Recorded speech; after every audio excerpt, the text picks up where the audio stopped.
Агротуризм кластерінде жер учаскелері сатылады. Олар қаланың ең көркем бөлігінде Орал жазуынан Круглозерный кентіне дейін орналасқан. Армысыздар, бүгін мына ИП Көбеевтің 10 сотық жер мәселесін, сату мәселесін естіп, арнайы сатылып жатқан жердің учаскесіне келіп жатырмыз. Енді қазір бұл мәселе анықталатын болады. Biz o жерде былай істей аламыз деп ашылған қазір таңда. Көріп тұрсыздар, 10 сотық жер сатылады деп жазылып тұр. Бұл жер ауыл шаруашылық жері болып саналған. Алдағы уақытта үлкен тексерістер болу керек. Енді төбеде үлкен бір мәселеге алып келетін шаруа болғандықтан халық 10 сотықты тегін ала алмай жүргенде ИП Көбеев 10 сотықтан сатып жатқаны бұл дұрыс емес деп санаймын. Егжей-тегжейлі тексеріс жүргізілу керек деп. Бүгін Аманат партиясы бар, және де басқа да жергілікті атқарушы органның лауазымды тұлғалары бірге міне жиналысын жасадық, жүргіздік. Және де бізбен 15 сәуір күні хат кеткен болатын антикор қызметіне тексеру туралы.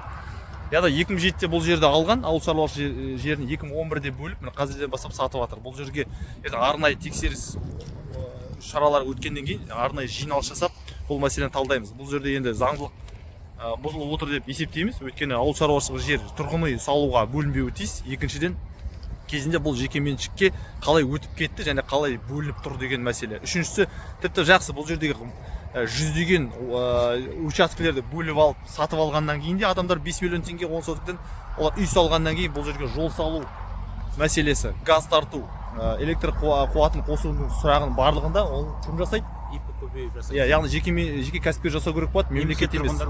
Немесе тұрғындардың өзі қаражат. Ал сол кезде тағы да резонансты мәселе, яғни мемлекет бізге бүкіл жағдайды жасасын деген әңгімелер туындап сондықтан да жеке кәсіпкердің бұл әрекетіне, яғни тиісті құқық қорғау органдары баға беру тиіс деп есептейміз. Және де осы хатымызды осы видео жолдауын бірге жолдаймыз. Басқа да хабарларын ертең болашақта тағы да сіздерге айтып отыратын боламыз. Осы жерден кейінгі келесі видео сол Көбеевтің осы жерді сату туралы жарнамасы. Қазір қосып соны саламыз. Сізге экологиялық таза ауданнан жер учаскелерін қолжетімді бағада алуды ұсынамыз. Қазіргі таңда бөліп төлеу қарастырылған. Жарық, газ және су сияқты барлық коммуникациялар жүргізілуде. Агротуризм кластері жобасы аясында кентте заманауи инфрақұрылым салынады. Мектеп, балабақша, аурухана және медициналық орталықтар, саябақ және демалыс аймағы, супермаркеттер және коммерциялық нысандар, ат спорт мектебі мен ипподром. Құрылыс егжей-тегжейлі жоспарлау негізінде жүзеге асырылады. 10 сотықтан тұратын барлық учаскелер бөлінбейді. Менің қасымда тұрған және осы жер мәселесін көтерген жігіт ол Ерлан Жұматаев, біздің қалалық мәслихаттың депутаты.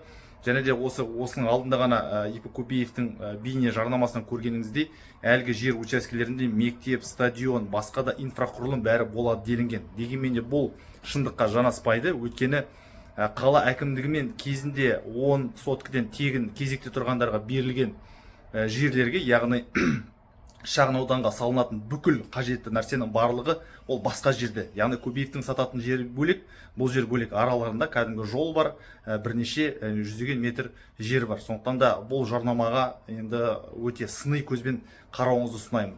Жақсы, енді келесі видеода бұл енді жер аманаты бағдарламасы бойынша Аманат партиясындағы осы біздің бастамамызбен көтерілген тергеудің ары қарай жалғасын көресіздер тексерістен кейін.